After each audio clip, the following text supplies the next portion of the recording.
The sun began to set over the sprawling Catalonian plains in the year 451, leaving a landscape littered with broken spears and fallen warriors. This was not merely a battlefield, but the graveyard of an era where the fate of Western civilization hung precariously in the balance. Thousands of soldiers from dozens of distinct tribes lay dead in the grass, their blood soaking into the French soil. The air was thick with the metallic scent of iron and the heavy silence of death. In the distance, the campfires of the Hunnic army flickered like malevolent eyes, watching the Roman lines with hungry intent. It was a clash that would decide the future of the European continent. The stakes could not have been higher for the crumbling Roman Empire, which was fighting for its very survival against a terrifying new enemy. If the Roman coalition failed on this bloody field, the gates of the West would be thrown open to total domination by the nomadic lords of the steppe. The established order of law and city life faced annihilation at the hands of a force that seemed to respect neither. Every Roman citizen and Germanic ally knew that defeat meant slavery or death. The ancient world was holding its breath, waiting to see if the light of antiquity would be extinguished forever by the coming darkness. Standing as the last bulwark against this tide was Flavius Aetius, a man often called the last of the Romans by his contemporaries. He was a general of immense skill and political cunning, who understood the barbarian mind better than any man alive. Aetius had spent his youth as a hostage among the Huns, learning their tactics and their language, which gave him a unique advantage. He was a complex figure driven by ambition, yet bound by duty to a shadow of an empire. His weary eyes scanned the horizon, knowing that his fragile alliance of Romans and Visigoths was the only thing standing between civilization and ruin. How did the mighty Roman Empire, once the undisputed master of the Mediterranean world, find itself in such a desperate and fragile position? For centuries, the legions had kept the frontiers secure, and the Pax Romana had ensured stability from Britannia to Syria. Yet now the borders were porous, and the emperors were mere puppets controlled by powerful generals. The question plagued every mind, from the Senate floor in Rome to the humblest farm in Gaul. Was this the inevitable decay of a great power, or was it the result of a sudden and violent storm of migration that no wall could withstand? The answer lay in the vast and mysterious lands to the east, where a domino effect of displacement had begun decades earlier. The migration period was not a single invasion, but a complex chain reaction of peoples moving across the continent. It began far beyond the Rhine and Danube rivers, where the sudden appearance of the Huns drove other tribes into a panic. These Germanic peoples were not just mindless savages, but families and warriors seeking safety and land. They crashed into the Roman borders, not always to destroy, but often to survive.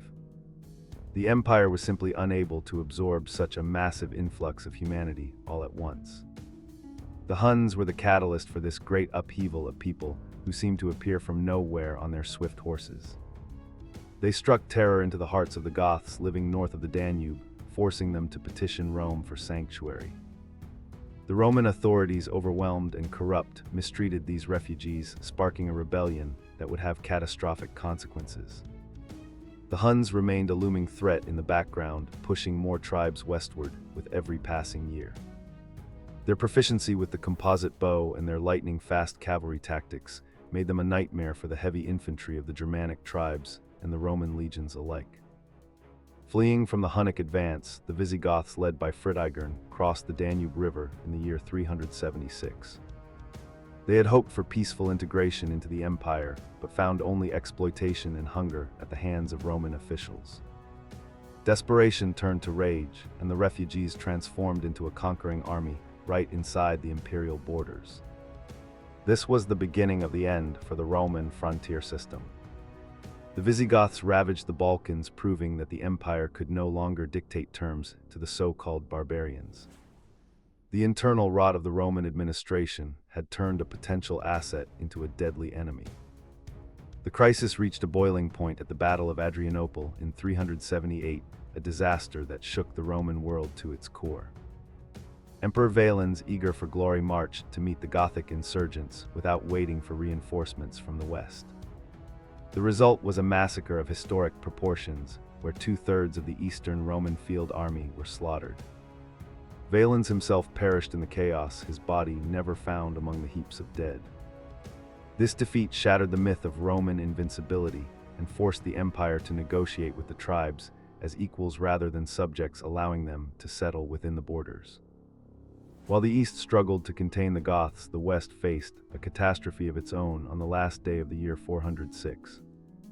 The Rhine River, usually a formidable barrier, froze solid, allowing a massive coalition of Vandals, Alans, and Suebi to walk across the ice. They poured into the rich province of Gaul, encountering little resistance from the depleted garrisons. This breach was a fatal wound to the Western Empire, as the invaders spread out to loot and burn cities that had known peace for centuries. The frontier had not just been breached, it had been effectively erased, leaving the interior wide open. Among the chaos rose Alaric, the king of the Visigoths, who had served as a Roman commander, but felt betrayed by the imperial court. He sought a homeland for his people and a recognized position within the military hierarchy, but was repeatedly rebuffed. Alaric marched his army into Italy itself, striking at the heart of the Western Empire, while the timid Emperor Honorius hid in the swamps of Ravenna. Alaric did not initially want to destroy Rome, but to force the government to grant his demands. His sieges of the Eternal City strangled its supply lines, causing famine and disease to run rampant among the population. When negotiations finally collapsed in August of 410, the unthinkable happened as Alaric and his Visigoths entered Rome. For the first time in 800 years, a foreign army walked the streets of the capital, looting palaces and temples. The psychological shock to the ancient world was profound, with Saint Jerome weeping in Bethlehem at the news. Although the physical damage was limited, the aura of eternal power that surrounded Rome was shattered forever. The sack was a clear signal that the Western Empire could no longer protect even its most sacred symbols, let alone its distant provinces. Following the sack of Rome, the Visigoths moved west, eventually settling in Aquitaine, but the Vandals continued their relentless march south. Under the leadership of their cunning King Gaiseric, they crossed the Strait of Gibraltar into North Africa in 429. This province was the breadbasket of the Western Empire, supplying the grain that fed the city of Rome and the taxes that paid the legions. The Roman governor Bonifacius was unable to stop their advance, and city after city fell to the Vandal host. The loss of Africa was a strategic disaster from which the Western Empire would never recover. Gaiseric proved to be one of the most capable and dangerous enemies Rome ever faced, establishing a kingdom with Carthage as its capital. He built a pirate fleet that terrorized the Mediterranean, disrupting trade and communication between East and West. The Vandals were ardent Arians and persecuted the Catholic population of North Africa, adding religious strife to the political collapse. Gaiseric defied every attempt by Rome to retake the province, defeating massive armadas sent against him. He had effectively cut the jugular vein of the Western Empire, starving the Italian peninsula of both food and revenue. While the south crumbled, the northern island of Britannia was abandoned by the Roman legions around the year 410. The Emperor Honorius famously told the British cities to look to their own defenses, as he could spare no troops. Into this power vacuum sailed the Anglo-Saxons and Jutes, crossing the North Sea in their longships. Initially invited as mercenaries to fight the Picts, they soon turned on their hosts and began to carve out their own kingdoms. The Romano-British culture was slowly pushed to the margins as the Germanic language and culture of the newcomers took root. Legend speaks of the brothers Hengist and Horsa, who led the first Saxon warbands onto British soil. Their arrival marked the beginning of a violent struggle for control of the island that would last for centuries. The grand Roman villas fell into ruin, and the stone roads became overgrown as the urban infrastructure collapsed. This was a dark age for Britain, where history fades into myth and the light of literacy dimmed. Yet from this chaos, the foundations of the English nation were being laid in blood and fire. The transformation of Britain was total and irreversible. Back on the continent, a new and even more terrifying threat was rising in the east under the leadership of Attila. He united the various Hunnic tribes into a single devastating force that stretched from the Rhine to the steppes. Attila was known as the Scourge of God, a title that reflected the sheer horror his campaigns inflicted on the civilized world. He extorted massive tributes from the Eastern Roman Empire, threatening to unleash his horsemen if the gold did not flow. His court became a center of power where Germanic kings served as his vassals and trembled at his command. Attila turned his gaze toward the west after a bizarre diplomatic incident involving the sister of the Emperor Valentinian III. Honoria, seeking to escape an unwanted marriage, sent her ring to Attila asking for his help. The Hunnic king interpreted this as a proposal of marriage and demanded half of the Western Empire as her dowry. When his demands were refused, he launched a massive invasion of Gaul in 451. His army was a diverse coalition of Huns, Ostrogoths, and other subject peoples, moving like a plague of locusts across the land. The invasion of Gaul brought cities like Metz and Reims to ruin as the Huns plundered their way westward. The citizens of Paris prayed for salvation, which was credited to Saint Genevieve, while others fled in terror. It was at the siege of Orleans that the Roman general Aetius finally caught up with Attila. Aetius had managed to forge a desperate alliance with the Visigothic king Theodoric, knowing that they had to stand together or die alone. The Huns lifted the siege and retreated to the open ground of the Catalonian plains to deploy their cavalry.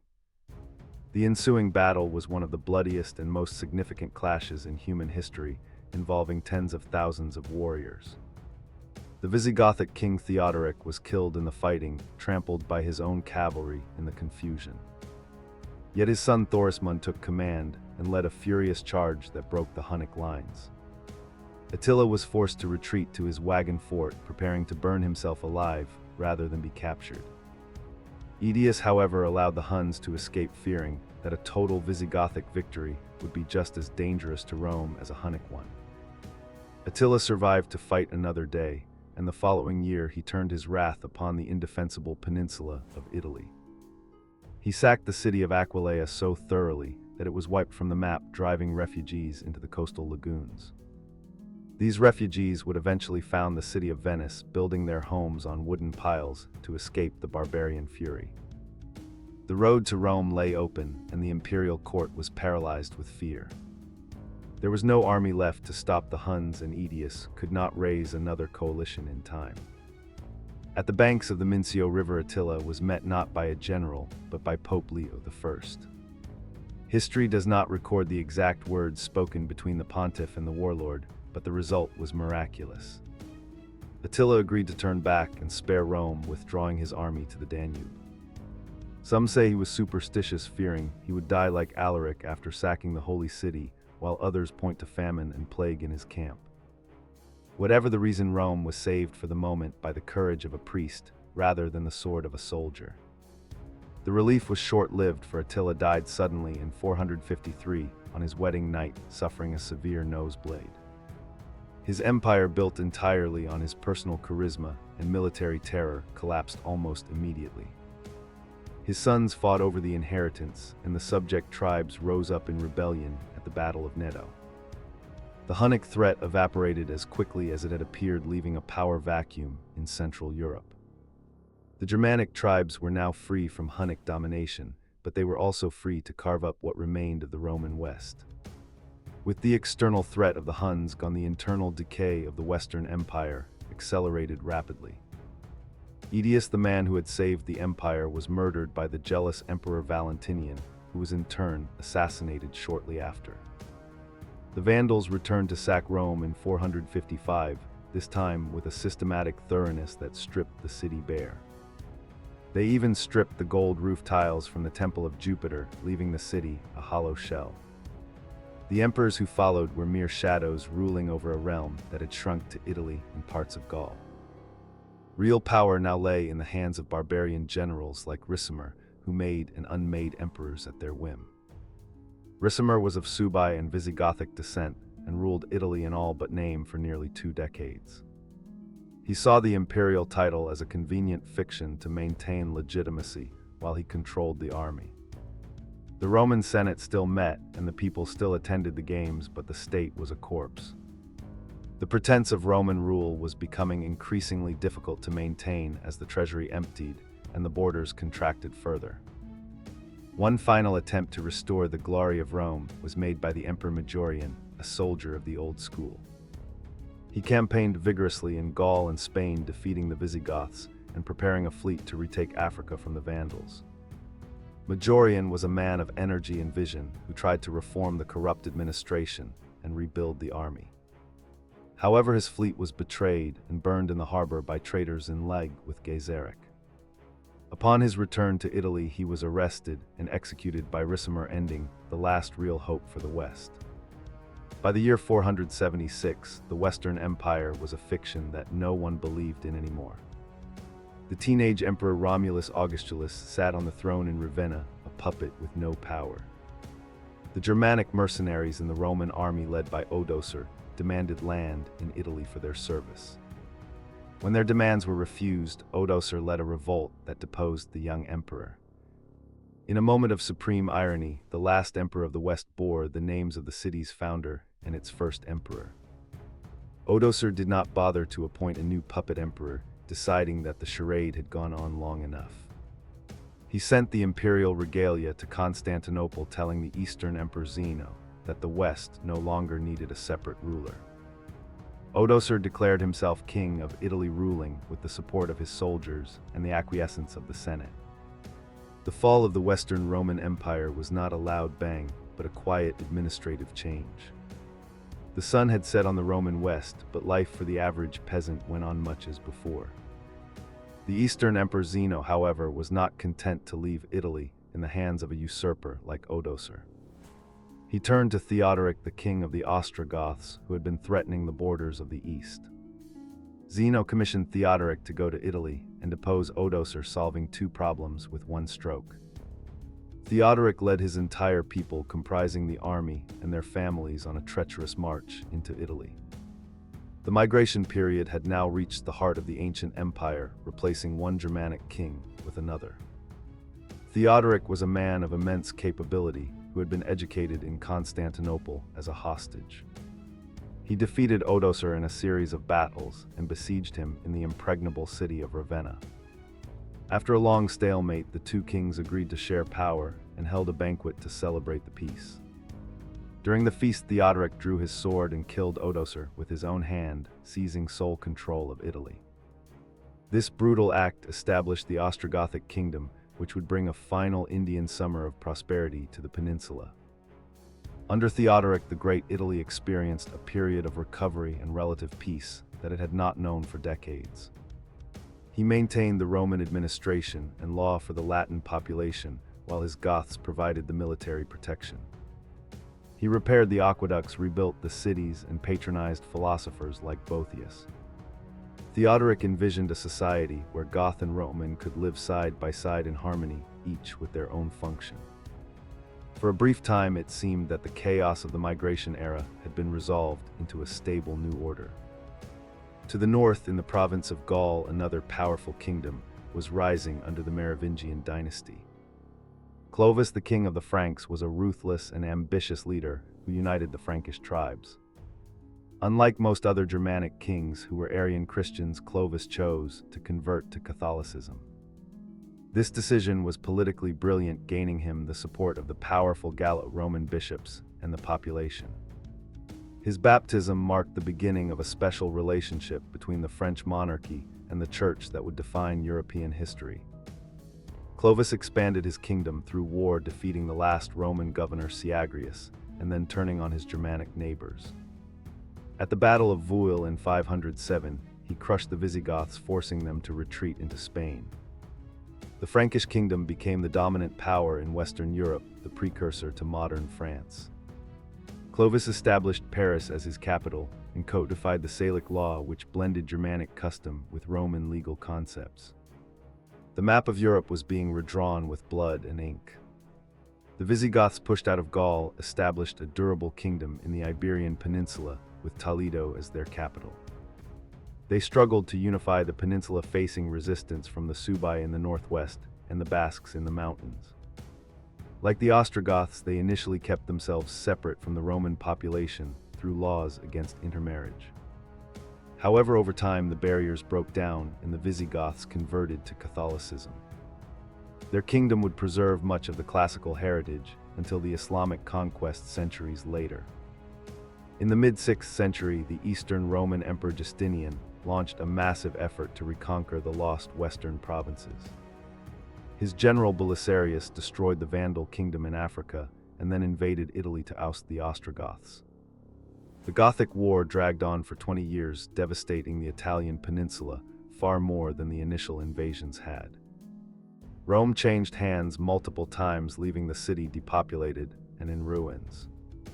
Although the Byzantines achieved a technical victory, they left Italy shattered and vulnerable to the next wave of migrants. That next wave arrived in 568 in the form of the Lombards, a fierce Germanic people from the Danube.